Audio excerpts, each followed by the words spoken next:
Jornal da Alterosa. Oferecimento. Grupo Ortep. Mais de 50 anos de experiência em controle de ponto, controle de acesso e segurança eletrônica. E Prefeitura de Belo Horizonte. PBH App. Solicite serviços direto do celular. Olá, boa noite. Seja muito bem-vindo ao Jornal da Alterosa desta quinta-feira chuvosa. Então se aconchegue aí e confira comigo os destaques desta edição. Funcionários de aeroportos são presos suspeitos de facilitar envio de drogas para Portugal. Receptadores de fio de cobre na mira da polícia. Cobradores denunciam que empresas só contratam se eles tiverem carteira D. Seminário em BH vai discutir espectro autista.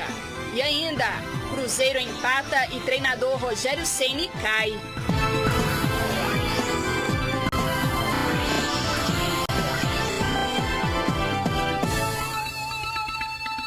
Um funcionário de uma empresa de ferro Gusa morreu devido à intoxicação por gás em Betim, na Grande BH. Outro ficou gravemente ferido. O acidente aconteceu na tarde de hoje. Segundo o Corpo de Bombeiros, durante a limpeza do forno da empresa Metal Cider, um resíduo de gás teria causado a intoxicação dos dois trabalhadores. Eles foram atendidos no ambulatório da empresa. Um deles, de 25 anos, não resistiu. O outro foi atendido pelo SAMU e levado para o Hospital Municipal de Betim. Os furtos de fios da rede elétrica e telefonia provocaram só este ano em BH um prejuízo de R$100 mil à prefeitura. São quase 300 ocorrências. Por isso, os receptadores entraram na mira da polícia.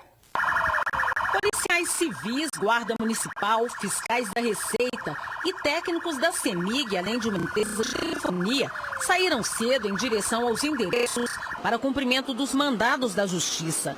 O objetivo era coibir a receptação qualificada, venda de produtos furtados em estabelecimentos comerciais. Os alvos da operação são ferros velhos e as casas de pessoas ligadas a essas empresas em Belo Horizonte, na região metropolitana. Nós cumprimos hoje, nessa manhã, 12 mandados de busca e apreensão, 6 em residências e 6 em estabelecimentos comerciais. São indivíduos reincidentes específicos nesse tipo de crime. É o receptador que busca fios de cobre, geralmente retirados da rede elétrica e também da rede de telefonia, de baterias. Por que estamos combatendo hoje o receptador? Só há o ladrão porque há o receptador. Então nós estamos combatendo o receptador, que é ele que movimenta e que fomenta esse tipo de crime. O morador de rua, o indivíduo que está em situação de vulnerabilidade social e econômica, muitas vezes usuário de drogas, subtrai esse tipo de produto e vem vender para esses indivíduos que já são conhecidos receptadores. O roubo e furto de fios da rede elétrica e também de telefonia provoca grande prejuízo. Nesse final de semana, inclusive, um posto de saúde na região da Pampulha ficou sem condições de funcionar por causa da falta de luz e houve um prejuízo com a perda de vacinas. Esse ano já tivemos redução da incidência dessas ocorrências de furto, né? No ano passado, até esse período, nós tínhamos 64 mil metros de cabos semafóricos furtados. Esse ano nós tivemos 20 mil, então uma redução de 60%. No mínimo, esse ano, nós tivemos um gasto só com cabos, reposição de cabos de semáforos, mais de R$100 mil, mas é incalculável quando a gente pensa o risco do acidente, né, de um congestionamento, da perda de vacinas. 8 pessoas suspeitas de tráfico internacional de drogas foram detidas em Minas Gerais e São Paulo. Algumas trabalham nos aeroportos de Confins e de Guarulhos. Elas estariam facilitando o envio de cocaína para Portugal. 7 das prisões são preventivas. Um dos mandados é de prisão temporária e 25 mandados de busca e apreensão, além de bloqueio de ativos e bens de 24 pessoas físicas e jurídicas. Segundo as investigações, o grupo criminoso foi responsável, por exemplo, pela tentativa de envio de uma mala com 32 tabletes de cocaína. No total, cerca de 35 quilos da droga estavam na bagagem que foi apreendida no aeroporto de Confins em maio deste ano. Também houve a apreensão de mais 2 bagagens. Eram malas que eram despachadas desacompanhadas de qualquer passageiro. Eles utilizavam etiquetas furtadas de bagagens que tinham sido despachadas em voos anteriores.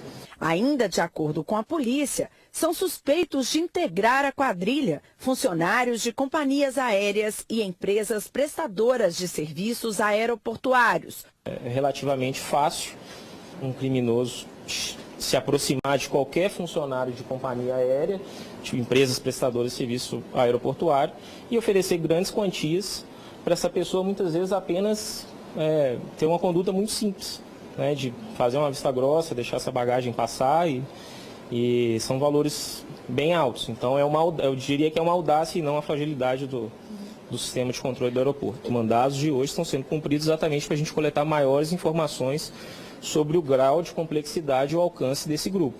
Se eles estão em outros aeroportos do país, se eles estão também no exterior, tentar identificar quem facilitava o desembarque dessa aeronave no exterior, respondendo por crimes de tráfico internacional de drogas e organização criminosa. 5 pessoas foram feitas reféns durante uma tentativa de assalto a um banco em Alfenas, no sul de Minas. 3 adolescentes renderam as vítimas e foi preciso negociação com a polícia. Depois de aproximadamente meia hora de negociações em um trabalho conjunto das polícias militar e civil, além da guarda municipal, os assaltantes libertaram os reféns e se entregaram à polícia. A agência bancária fica no bairro Pinheirinho, em Alfenas. Os criminosos eram menores, com idades entre 16 e 17 anos. A informação que nós tivemos que sim, a intenção era um resgate de numerário da instituição financeira. A ação começou por volta de 8h30 da manhã. Segundo a polícia, o gerente foi rendido aqui na porta da agência quando chegava para trabalhar. Ele foi levado pelos criminosos lá para dentro. Lá, eles renderam mais 2 funcionários do banco e o vigilante. Uma mulher que trabalhava aqui na parte da frente percebeu que algo de estranho acontecia e conseguiu sair da agência sem que os bandidos percebessem e chamar a polícia. A todo instante, eles os ameaçavam com o emprego da arma de fogo, a violência psicológica muito grande, e demonstrando ali intenção de causar mal injusto a integridade física daquelas pessoas. Com os ladrões, a polícia apreendeu 2 armas, sendo uma delas de propriedade do vigilante da agência. Os 3 menores foram levados para a delegacia de Alfenas. 6 suspeitos de integrarem uma quadrilha especializada em assaltos a bancos morreram durante um confronto com a polícia militar em Salinas, no norte de Minas. Segundo a polícia, eles foram surpreendidos momentos antes do ataque a um carro forte. Alguns criminosos conseguiram fugir por uma mata. O Major Santiago, porta-voz da PM, mostra o armamento apreendido. Fuzil calibre 762. 3 fuzis calibre 5.56, inclusive com carregador estilo caracol. Inclusive aqui a demonstração de uma que ficou presa no momento em que eles confrontavam os nossos policiais, bravos guerreiros. Uma calibre 12, 3 pistolas, vasta quantidade de munição e aqui uma enorme quantidade de explosivos encartuchados e outros adaptados, como esse, por exemplo, específico da explosão de carros fortes. A Prefeitura de Belo Horizonte determinou que as empresas de ônibus contratassem 500 cobradores até o final deste mês. Mas algumas estariam usando de má fé, exigindo carteira D de motorista para quem será contratado para ficar nas roletas. Desempregada há 2 anos, esta mulher que prefere não se identificar tentou concorrer a uma das vagas para trabalhar como cobradora. Para se candidatar, teria que apresentar a habilitação para dirigir ônibus. Fui em várias empresas e eles pedindo carteira B ou E, e sendo que eu procurei de cobradora. Eu não tenho carteira para motorista. Ela gravou o momento que ligou para a empresa. Porque eu estou querendo concorrer à vaga de cobrador que o Calil prometeu, né? Sim, essa vaga é exclusiva para quem tem carteira D. É o seu caso? Não. Sim, aqui na empresa...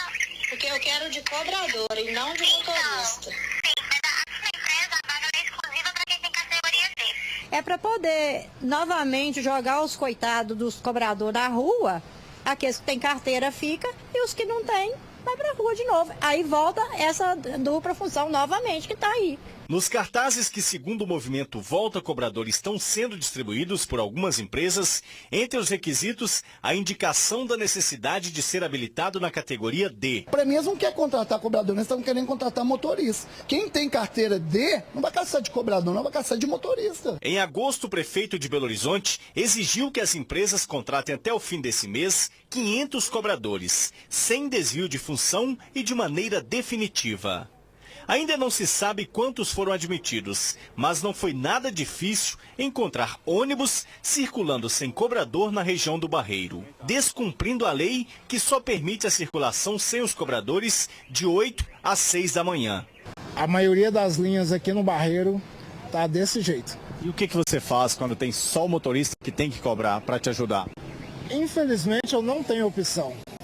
Ou eu vou embora ou eu fico na rua, né? É meio complicado, né? Por causa que muitas vezes a gente tem que estar cobrando passagem, aí até esquece do cadeirante, mas como a gente tem que trabalhar, a gente tem que fazer, né? A BH Trans informou que foram emitidas mais de 5 mil multas no primeiro semestre desse ano pela falta de cobrador. Em aproximadamente 1 hora, aqui na Estação Barreiro, foram pelo menos 30 ônibus sem esse profissional. Só quem já exerceu a dupla função de motorista e cobrador sabe das dificuldades e do estresse do dia a dia. Aloysio infartou enquanto dirigia um ônibus. Ele contou com a ajuda dos passageiros até que o socorro chegasse. Cadê o SAMU, gente? Vem cá me ajudar alguém. Eu liguei para a empresa, comunicando para eles que eu não estava bem e pedi a eles que mandassem um rendimento.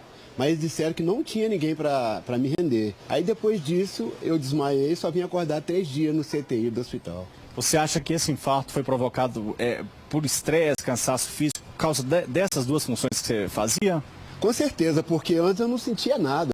Eu acho que vai acontecer com os outros o mesmo que aconteceu comigo, ou pior. Porque eu tive sorte, que graças a Deus, eu tive morte súbita, mas Deus me deu o sopro da vida e eu estou aqui de volta. Mas será que os outros também vão ter a mesma sorte que eu tive? O Sindicato das Empresas de Transporte de Passageiros de Belo Horizonte informou que a solicitação da carteira D é de preferência, não uma exigência. As empresas têm até dia 30 para comprovar a documentação.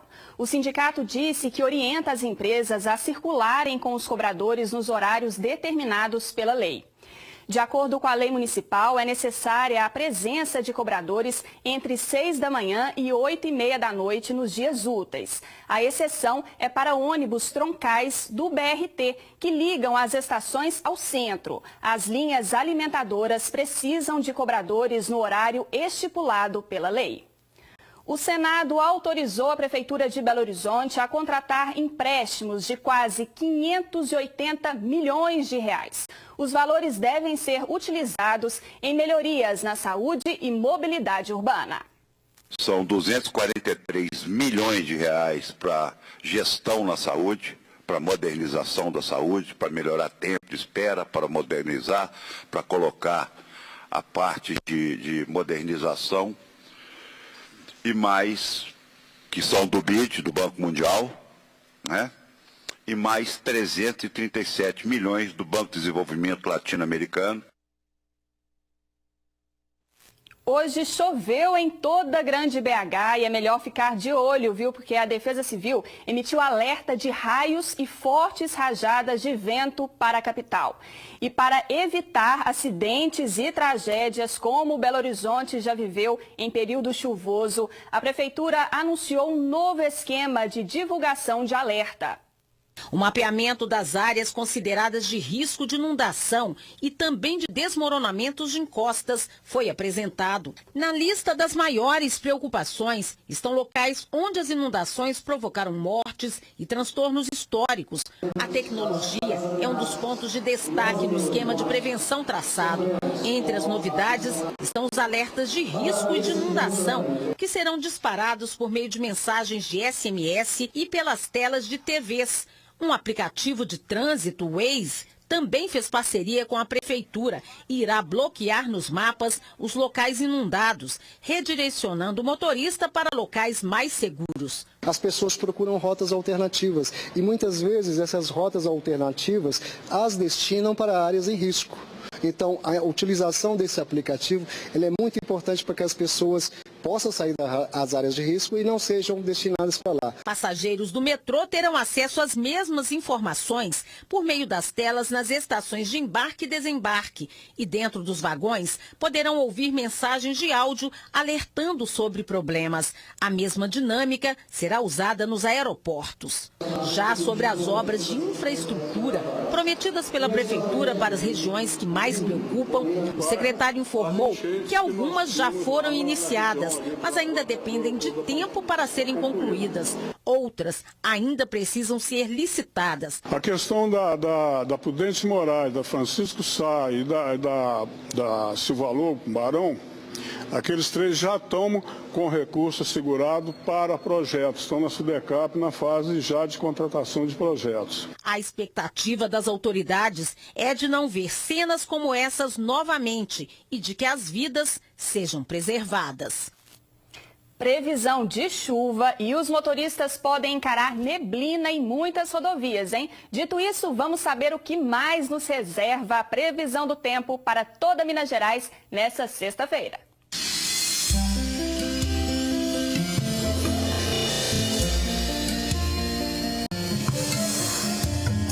Sexta-feira com possibilidade de chuva no Jequitinhonha e no norte do estado. Nas outras regiões, tempo nublado com chuva. Em Belo Horizonte, mínima de 13 e máxima de 26 graus. Em Ponte Nova, a previsão entre 14 e 25 graus. Em Capitão Enéas, mínima de 15 e máxima de 37. Em Mantena, os termômetros devem variar entre 16 e 34 graus. E em Sete Lagoas, mínima de 13 graus e máxima de 28. Hora do intervalo que vem aí pedindo passagem. Na volta tem o Bate-Papo Alterosa. O assunto é autismo. Até já. O diagnóstico precoce e o acesso à informação são fundamentais para garantir mais qualidade de vida às pessoas com autismo. Então, o Bate-Papo JA de hoje abre espaço para o tema que será foco de um seminário em Belo Horizonte com a neuropsicóloga Ana Lúcia Vasconcelos.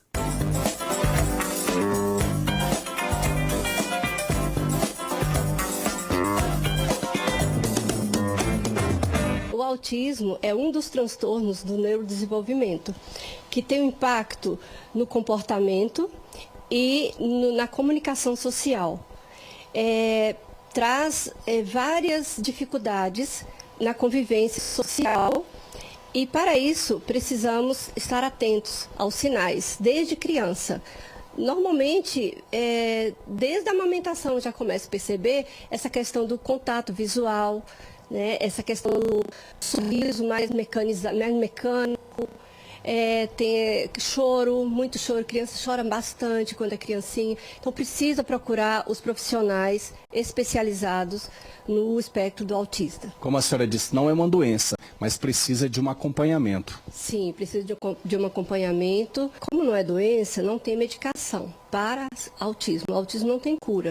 Autismo é um funcionamento. Existe sim os treinamentos, que são as habilidades sociais, que nós trabalhamos, as habilidades sociais, para que essas pessoas tenham uma vida mais funcional e saudável. No sábado, nós teremos o seminário, que vão estar os profissionais renomados, e está aberto, né, para as pessoas que queiram entender um pouco mais sobre o autismo, para os pais, profissionais da área de saúde, da área da educação, conscientizar mesmo a população sobre essa questão que parece que é uma epidemia, mas não é uma epidemia. E Chaves, você gosta de Chaves? Gosto. E você assiste todo dia? Uhum. E como é que o Chaves fala? Ninguém tem paciência comigo. E o Kiko? Como é que o Kiko fala? Você não vai com a minha cara? O seminário será realizado na Avenida Cristiano Machado, 3.435, no bairro Ipiranga. E agora eu mando a bola para área. Dominar eu sei que ele domina muito. Quero ver é gol, hein, Péricles? Boa noite pra você. Boa noite. De gol vou ficar te devendo, viu? Agora eu te digo uma coisa, tá dominado. Tá tudo dominado. Tá tão dominado que o Rogério Ceni não aguentou, minha filha. Olha Caiu. só. Caiu. Ele não é mais o técnico do Cruzeiro. Caiu depois do jogo de ontem contra o Ceará, lá em Fortaleza. Olha só.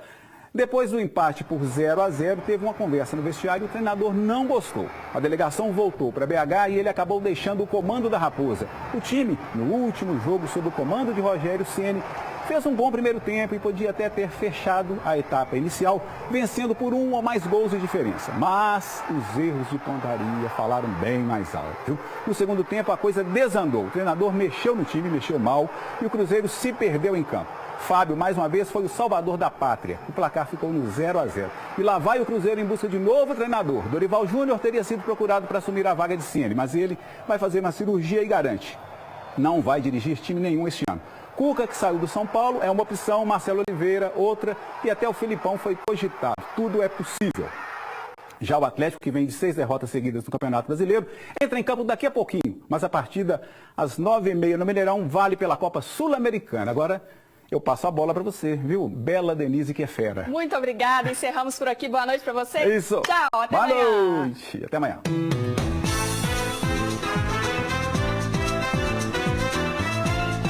Jornal da Alterosa. Oferecimento. Grupo Ortep. Mais de 50 anos de experiência em controle de ponto, controle de acesso e segurança eletrônica. E Prefeitura de Belo Horizonte. PBH-APP. Solicite serviço.